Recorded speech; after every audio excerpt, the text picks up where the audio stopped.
Hello, everybody. How are you guys doing today? Did you guys like that 30-second intro and that little countdown? I've always wanted to do one of those. I just saw that it was an option. All right, guys. Well, we didn't have a morning update because I released a new video and I was up late making the new video and I was too tired to do a morning update. But we're doing a noon update. So let's see what we have going on. Let's start with the market, of course.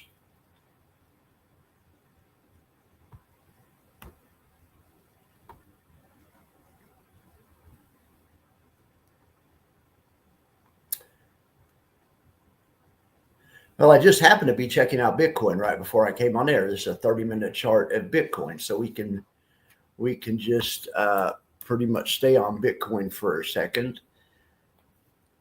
Look at this massive trading range these guys are building out up here between, 102 is too low and lately, and 105 is too high, and they're just rotating around 103 and a half basically.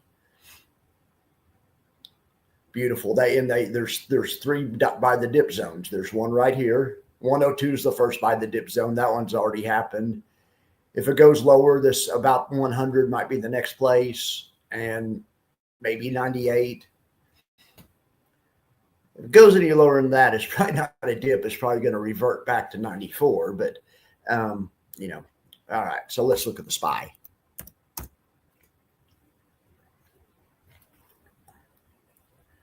All right, now the SPY has gone sideways since yesterday.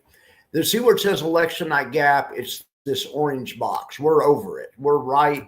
I mean, we're just going right down it. I mean, we're above it right now, but there it is. Let me try to zoom in a little better. Okay. We got up above it. Now, I was talking about this trading range forever at 574, thinking we were probably going to aim for that. Well, we gapped right over that. And there was another one at 581.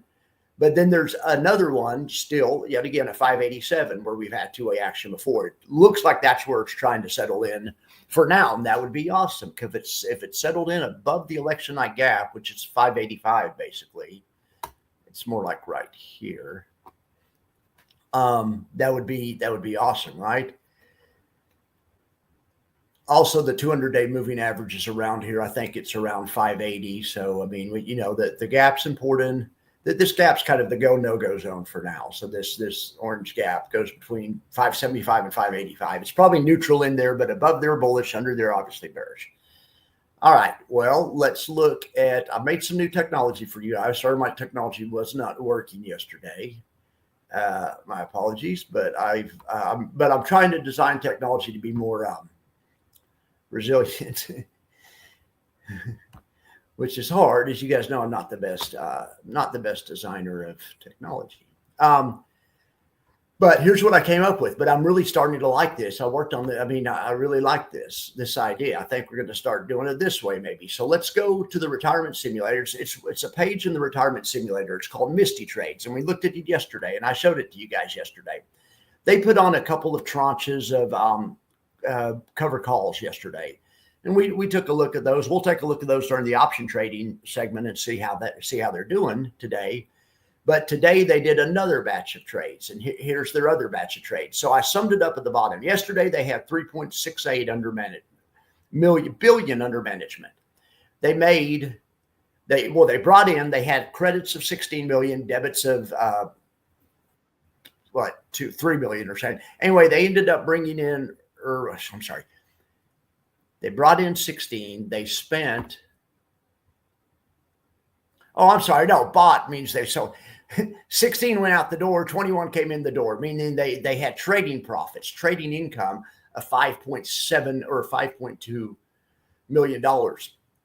You annualize that would come to a 31% net asset value. That's NAV return is what this column is trying to project. There's two things here, and there's the NAV and then there's the income, and I figured out how to separate them. All right, so yesterday's action was worth 31 as far as in NAV return. If every day was like yesterday, the NAV would be up 31% by the end of the year. All right, well, you can also separate it out into just trading income and just which of that income is actually yield, which of those incomes are short options that you're selling for income. Anyway, and they were all the entire 21 million was. So if you just look at the income element yesterday, it was 21 million. So you annualize that, you make that, which was just over 0.5%, but you annualize that, it comes out to 131% per year. So yesterday's action was worth a yield projection. The yield projection was 101%. The NAV projection, we should call it, I'll change it later, was 31%. Every day was like yesterday. NAV would be up 31% and pay 131% dividend. That'd be all right with me, right? I mean, all right. But then we had the next day. Now, some of these are SS, means sold short, and some of these are S, which means sold. There's a difference when it comes to figuring out all this stuff. But I figured it out so you don't have to. So let's look at the trading income from yesterday. Unfortunately, more went out the door than came in the door. We actually lost a little bit of money yesterday. We lost about $500,000. You annualize that, it comes to about it comes to about 194 million, 95 million. So that's fine. But then I totaled it too. Well, forget about the total for now. Forget about the sum. But so just yesterday was not a great trading day. There wasn't trading profits. However, there was some yield. There was $5 million worth of yield brought in, which is 14 bips, which comes to 30%. So yesterday's trading was bad on the NAV return, but projected about a 30% yield. Okay, if you do the 2 days together, though, that's where this came from. I mean, I'll do that later, but we'll do a rolling average too, and then by the end of the week and the end of the month, we should know exactly where everything sits. And I won't take so long to explain it next time, and I'll try to lay it out better. But this is everything we need to know about Misty. It's the trading income, the yield, it's the yield projection, it's the income projection. It's every single thing we need to know. I should have figured this out a long time ago, and maybe my station wouldn't be dead now. But that's fine. It's coming back to life. It's coming back to life. All right. Well, so let's look at some other stuff. So we're going to jump over here to the index buffer report. I love this part of the report. This is going to stay, of course.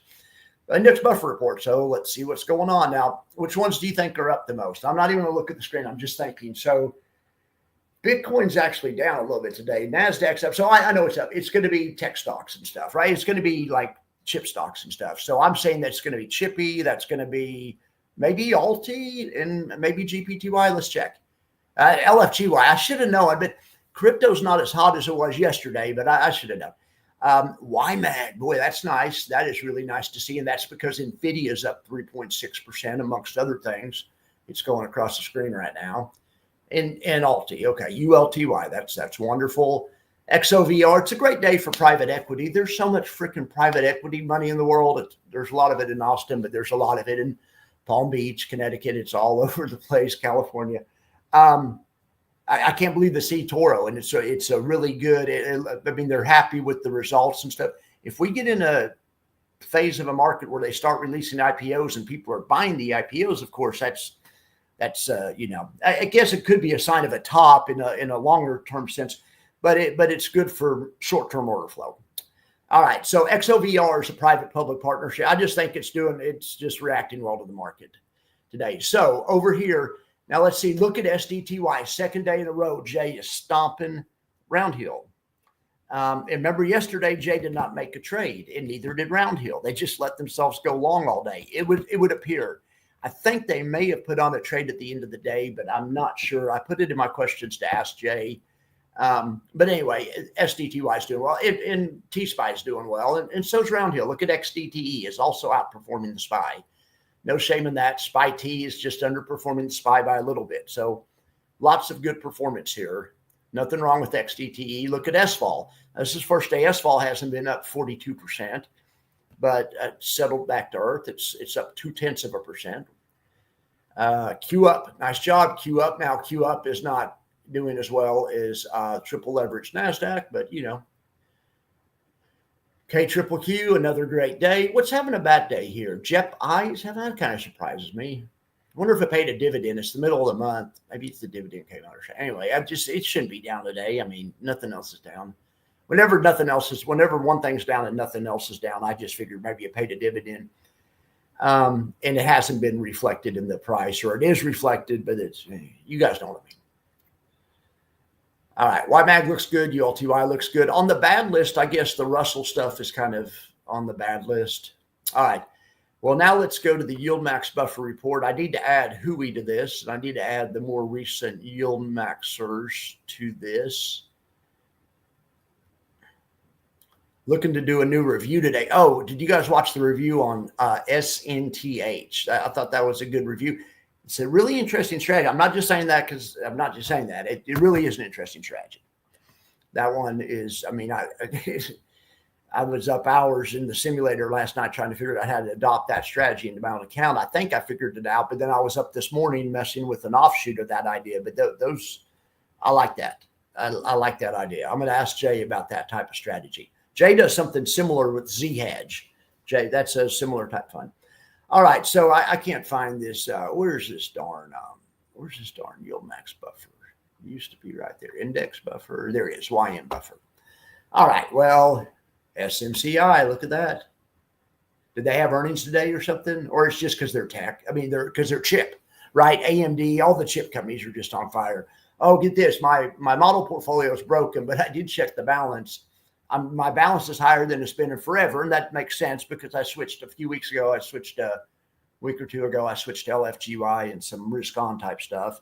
But now I'm down less than 10%. We bought pretty much the high. I think my trading started on December 15th. So anyway, when the market gets back to where it was December 15th, I ought to be plus by then. And if I'm not, I'm underperforming, and I think I will be. Anyway, I'll keep an eye on that, and I'll get the model portfolio and the yield max working again, and the max factor and stuff. That I'll try to have that working by the afternoon show. All right, so yeah, AMDY looks great. Look at this, JPMO looking good. I still don't see how did Feet get JPMO in it. I guess when everything else pulled back, JPMO was the best stock left over. I mean, it had the most relative strength. Look at GUI's looking good. I mean, Murny's down a little bit. What are you going to do about Murny? GDXY. Murny can't catch a break. I need to think about I wonder if I need to keep GDXY or do something with that. Let's look at the gold chart really quick. I'm weaving over into the gold lane.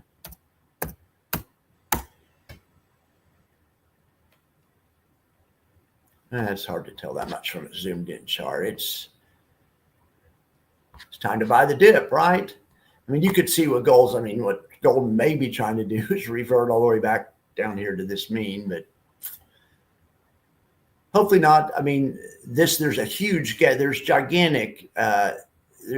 gigantic buy the dip area for gold, and right here would be another potential one. So we'll see if the bulls are still there. All right, back to what we were doing. Let's look at, what should we look at now? The retirement simulator, not quite working yet. Yield max intraday trades. Okay, let me show you guys this. So I downloaded the intraday trades this morning because I'm still worried about, not worried, but I'm wondering about SDTY. It looked to me like they didn't do a trade all day yesterday, but I almost would think that they almost could not just not do a trade. I mean, the whole, but I think maybe they did do one maybe at the end of the day.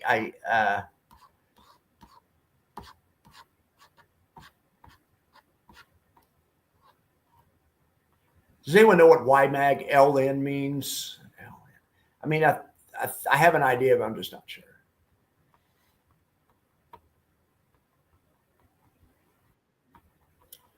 All right. Well, I guess it's a separate sheet.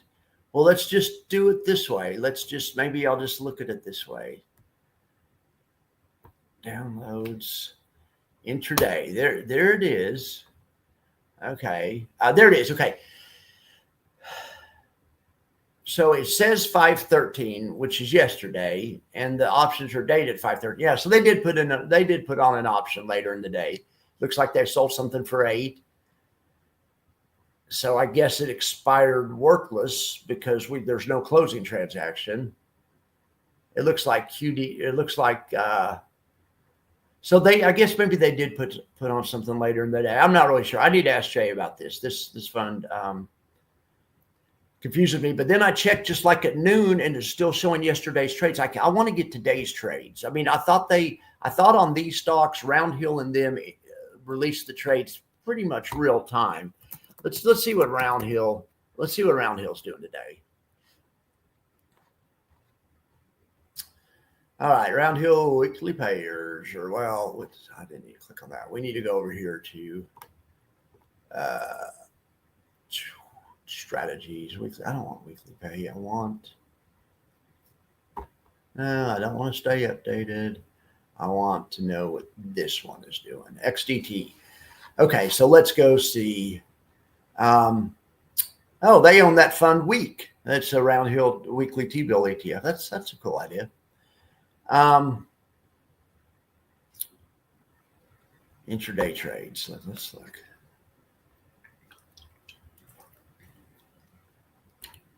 It's blank. It looks like it's blank, and it was blank yesterday. So, or this means there hasn't been one today. It says this file represents trades have been done between opening and when I downloaded it. So I don't think Round Hill's done anything today. So I guess those were trades from yesterday. Let's go look. I mean, I know we're talking about YieldMax, but I mean, Round Hill and YieldMax generally trade together. I was just trying to see I'm just trying to look at Round Hill to get clues. Let's see if I can try to download this again and see if there's any. I just can't believe they haven't made a trade yet today. They darn sure should have made a trade today.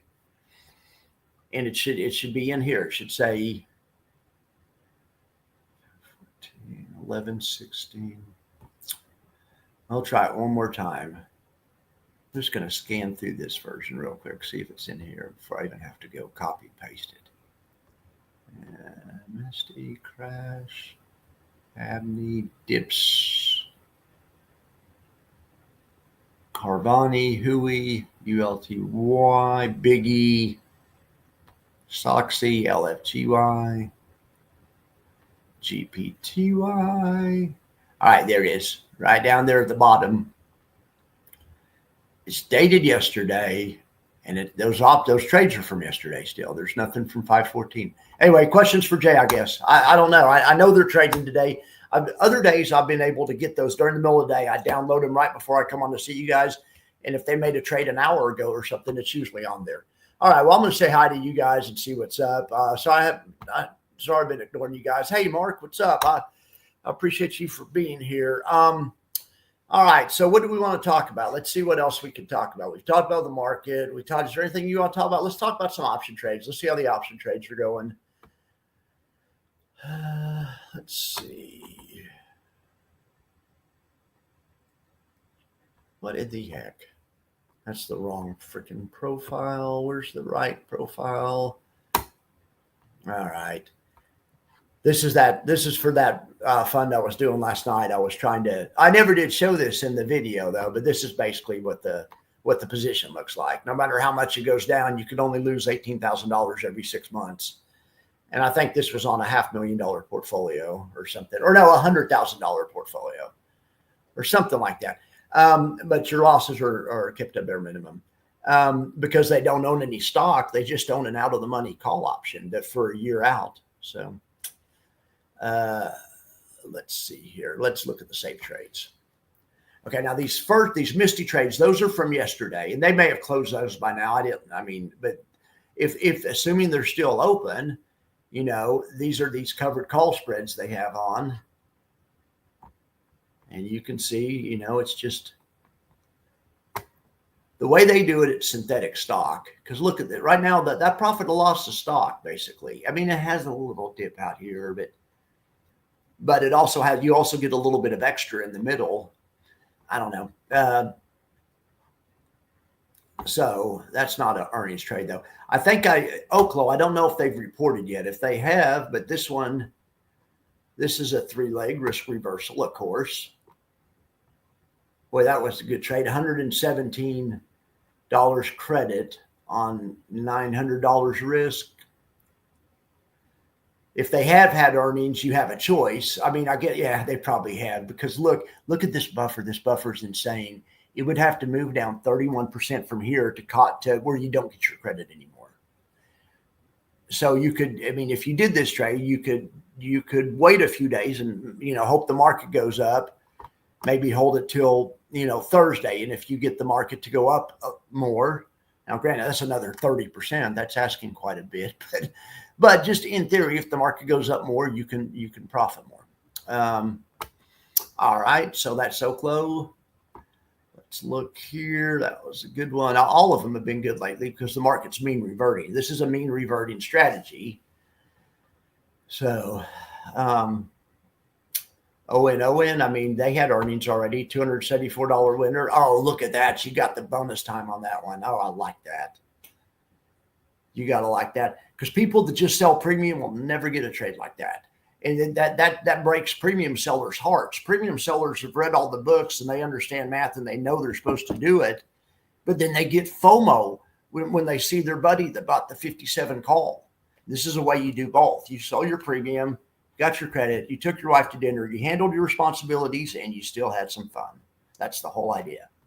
That is the entire idea. Take care of responsibilities first, bring in the income.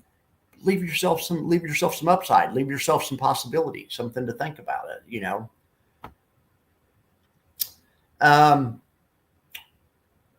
All right. It's like FOMO prevention. Maybe that's the way I like that trade. I have bad FOMO. Mathematically, it's probably better off. I mean, I don't know. We could do a study on sometime. Mathematically, it's probably better off, in a big sense of it, probably not to buy that extra option, because options are expensive and over time, but it's FOMO prevention. It's like a hedge, all right. ON, that's a good one. SE, that one was really liquid. We don't have to look at it. It's going to be the same thing. If you have it on, take it off. Well, I guess we can look. I just like to see how much buffer it has left. Oh, geez. Yeah. 15% buffer before it messes up the $80. But right now it's up a lot more than 80. If you want to take it off, it's up, 220. But if it stays here, it'll settle back to 80 as the time premium comes out, of course. That's your decision on that one. This is just a thing of beauty when you have a mean reverting market. I mean, this is when the market mean reverts, these types of trades work.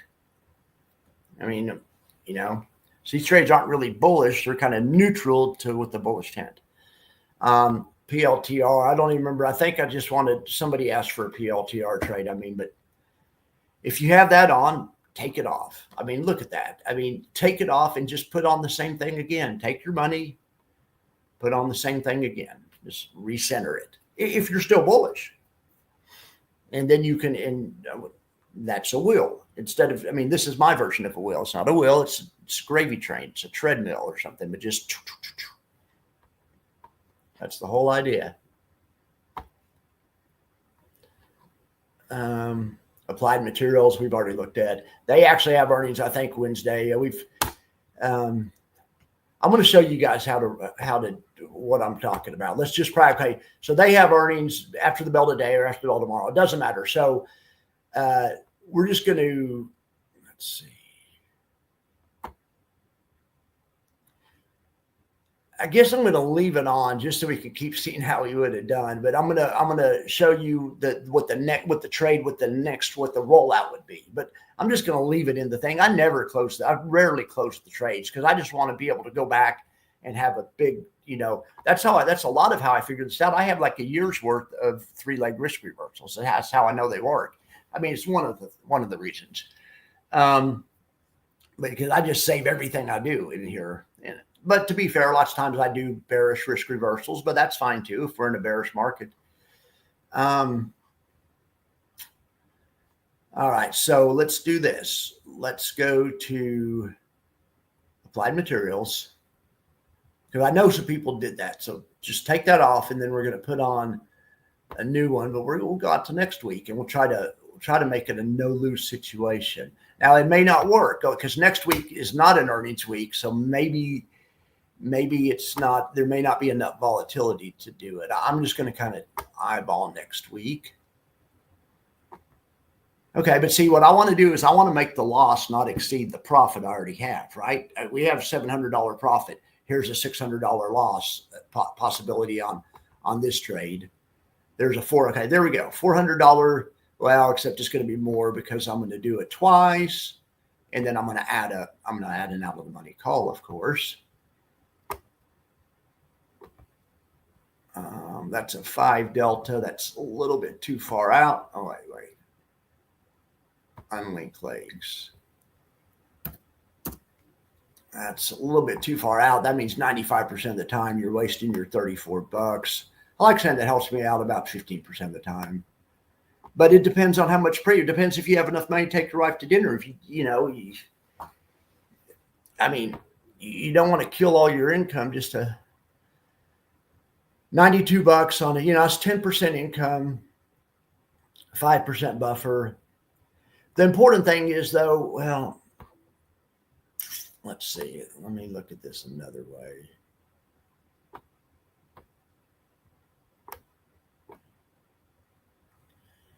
Something like this. You're up 700 or 800 in the other one, so this is like a roll. But the worst you can do is break even. This one would cost you 860 if you miss, and to miss it has to go way down. It has to drop more than 4%. So that's the rollout for next week. So we're going to save that. But this, when I'm talking, I don't do the wheel. That's because this is better than the wheel. You just do this. This is the wheel. It's a one-step wheel. You're selling premium just like you do in the wheel. But in the wheel, you never buy a call, true. But in the wheel, you do root for upside. As soon as you got the stock, you sell the option out of the money, and then you root for the upside of that thing. So I was trying to find a way to duplicate that, and that's what the call's for. But it's a synthetic wheel. It's the same. It's a synthetic gravy train. So anyway, there's the rollout. So if a person did this last week, they're bulletproof now this week. If AMAC keeps going, they keep making money. If it doesn't, too bad, so sad. Find another. We'll do another one next week or whatever. But it's risk free at this point. You have convexity, you have asymmetry. It's the whole ball of wax. All right. I'll share that with you guys. Anyway, then I'm about out of stuff to talk about. If you have any questions, or if there's an earnings trade you want me to do, because I may not be on it by the end of the day in time to do the other one, let me know. Maybe we'll look real quick and see what's coming up today. Just watching ES consolidate. Yeah, you and me both. And here's the clue to it. I'm always looking. I don't believe in free money. I don't believe in technical indicators. I don't think you can just buy when it crosses a moving average, sell when it crosses the other way. But I do think there are things that you can use for a good indication, a good confirming thing. You see me use volatility all the time, and you see me talk about, well, it's the VIX futures term structure inverted. That's one way to do it. There's many ways to do it. Another way to do it is look at other risk on assets. The biggest and best risk on asset in the world right now is Bitcoin. Bitcoin seems to be running ahead of the market by a little while. Bitcoin has been consolidating for a few days. What do you want to bet the market consolidates? Bitcoin broke out before the market or last time. And so anyway, that's Bitcoin and volatility are my two leading indicators that I'm looking at. Or confirming type stuff or whatever. Maybe confirming's better maybe than a leading indicator. But anyway, yes, okay. Mark uses previous levels, volume profile. I love volume profile. Volume profile too, for sure. Ticks. I don't look at ticks. I know a lot of day traders look at that. I don't look at that. Yes, Cisco earnings trade. Thank you, Sean. That would be a good one. You suggested the last one that worked out. I forget. You asked me yesterday to do BABA, didn't you? I don't know if BABA's actually worked out yet as far as they've had earnings, but yeah, we'll do Cisco. We'll do Cisco for sure. But now that I'm talking about BABA, because I want to see if we hit BABA or if it's happened yet. No, it doesn't happen till Friday. Okay. Walmart is a decent one. Sometimes it's not a tech stock, but as far as liquidity goes. And I like doing these 3 leg things on Nike. Sometimes apparel stocks and Apparel stocks and Walmart have also had luck on before for some reason, but it's mainly tech stocks.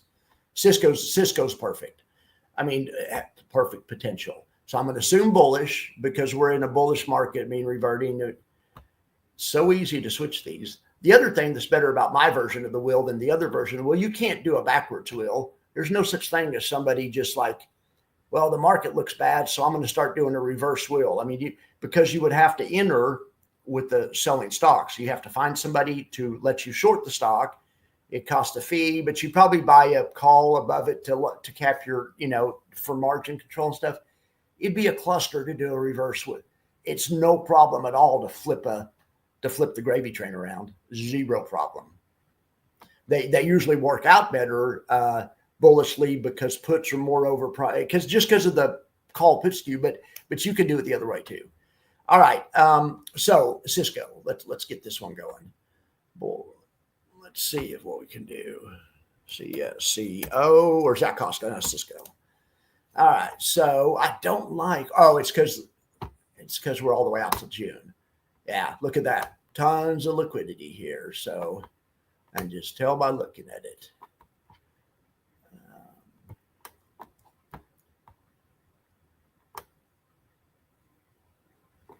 But yeah, previous levels, markets have memory, and that's also what volume profile shows you. But previous levels, absolutely, Mark. I would agree with that entirely. I use all that stuff, but then in addition, I try to also look at something to confirm what I'm thinking. A lot of people use RSI to confirm overbought. I don't like that at all. But what I'll do is I have other things that I'll look at. I'll look at what related assets are doing. I'll look at volatility and look at other clues. But it's fine if you like RSI, that works too. It's just it's great to have some kind of fail safe or something else you can look at to say, hey, am I really seeing this? Or, and then you can get into data and back test it. Anyway, all right. So here we go. We'll do this twice. See if we have enough money to take our wife to dinner and to have a little fun also. Your wife likes getting taken to dinner, but she also likes getting a new Lexus or whatever. She also likes when you lease her a new Audi or whatever. The extra call is for leasing the Audi. That's for trying to make more than the average person. This is just trying to keep up with the averages. This is, hey, I'm doing what I should do. This is paying the bills. This is funding your aspirations. This is funding your lake house, or that's the idea. It's a separate type deal. So let's move this in a little bit. 12, I like 15. 18. Well, I guess 12 is all right. Now, unfortunately, we don't have a lot of, we can't take her to dinner on $21 plus that's not very good I'm not going to risk $300 to make a $20 bill. Let's mess with the strikes a little.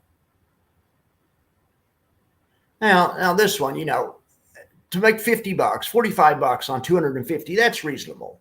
It's not enough to take her to dinner, but you do it 2 or 3 times, whatever. All right. And then let's make sure. And this is a 12 delta. We could maybe move this in a little bit. 31's not enough. No, let's do it like this. There's your trade, Sean.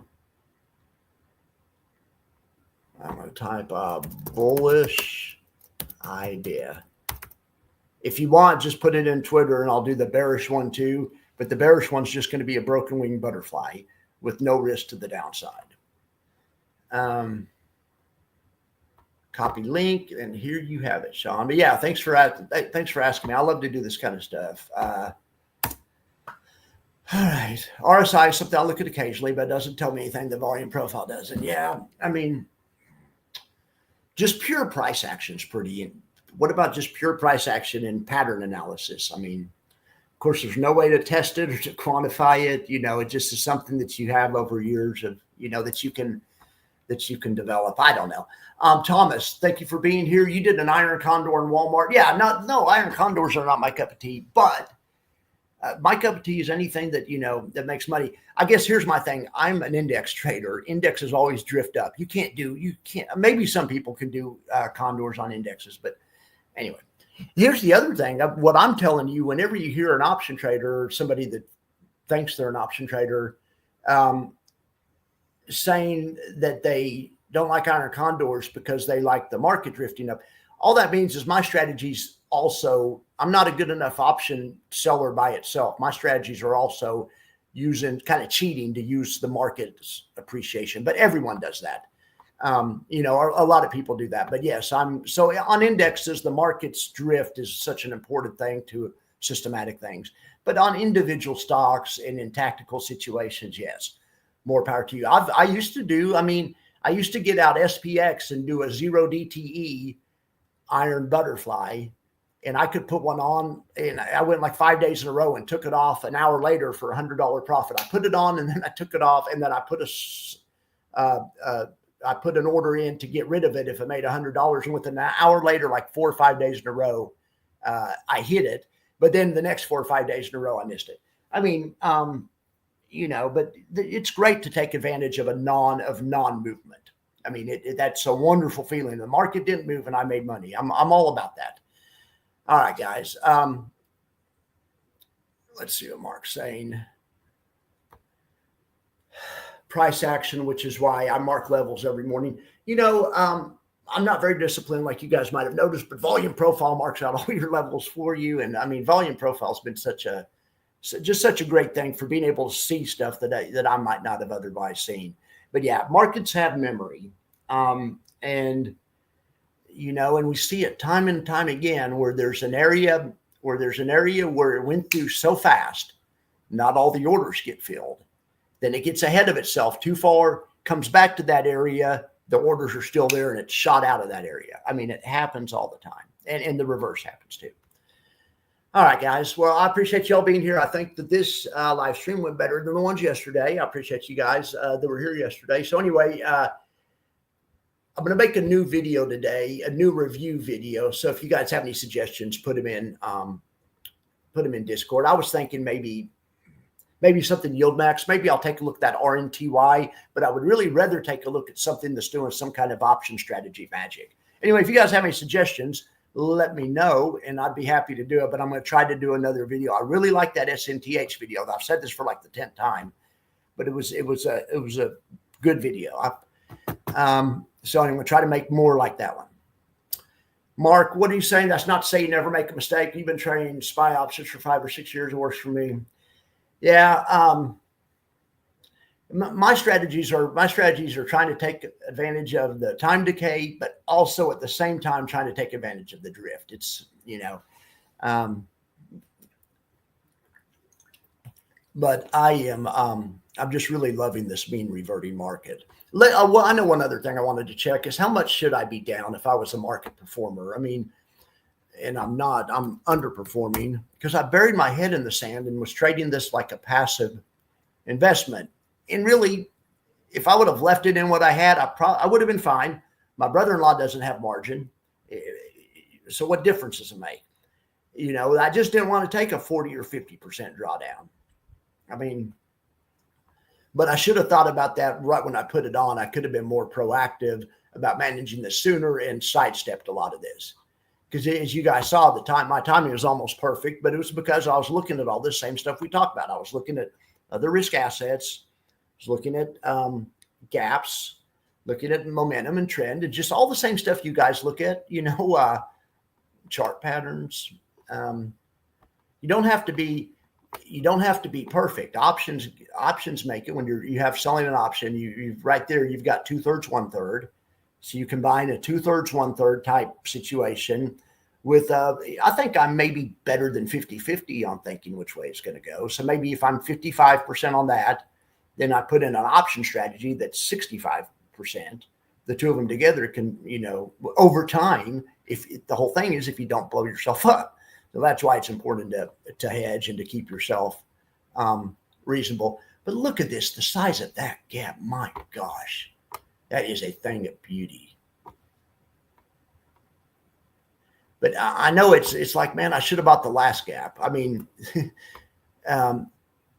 gap is just another indication. There was also a huge one down there that should have got you long. And the one down here, look at this, that did just what I was talking about just now.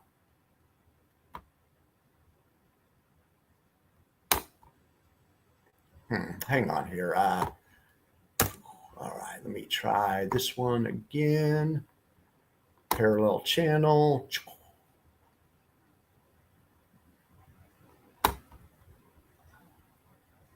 Oh, I've already put that one in. Gosh, okay.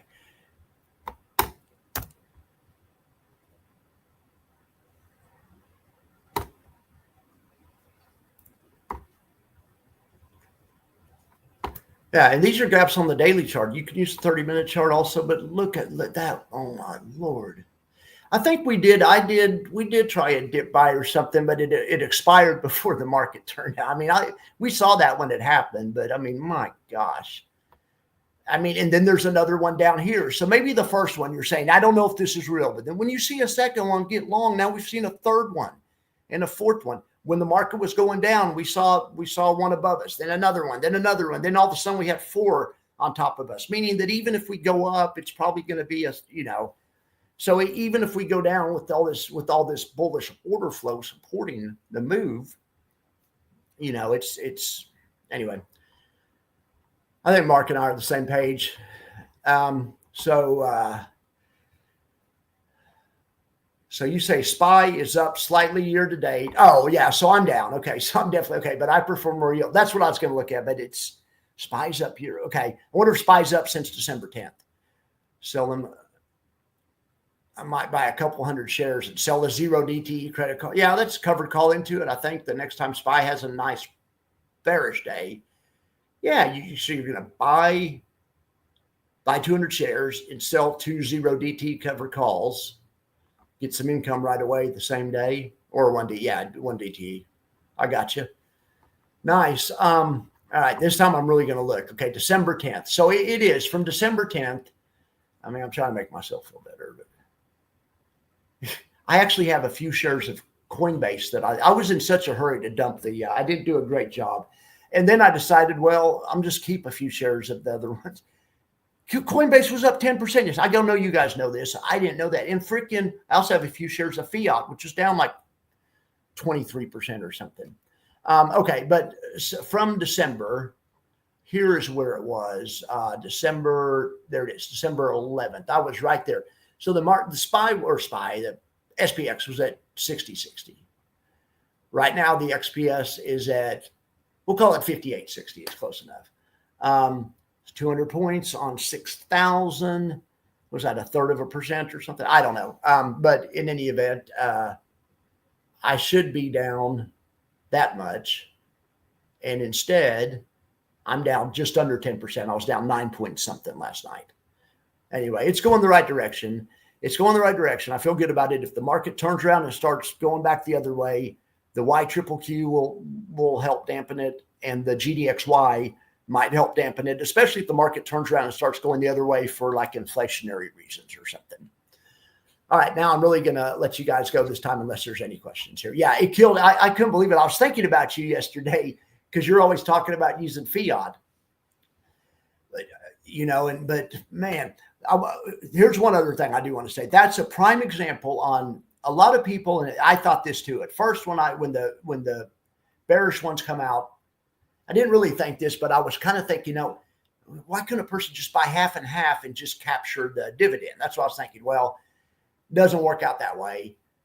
You want to go 80-20 or 90-10, in my opinion, something like that. You want to be net bullish. Jay said the same thing on Rod's Discord.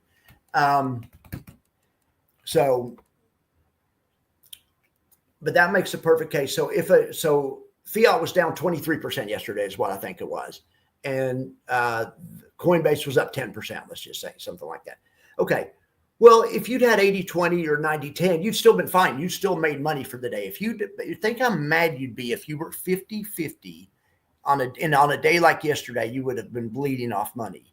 I mean, that would have made me mad. The 80-20 and 90-10, even on a day like yesterday, even on an 80-20 allocation, you have to take 20% of the bad, which is down 23% or something. So you get call it 5% of that. That's you get that, but then you get 80% of the other one, and it was up 10%, so you get 8% of that. So you're +8, -5, +3 for the day. Perfect. You've captured the dividend, and you've captured a little bit of upside. I think that's perfect. All right, Mark, thank you for being here. Thank you, all of you guys, for being here. I appreciate it very much. And I will talk to you later.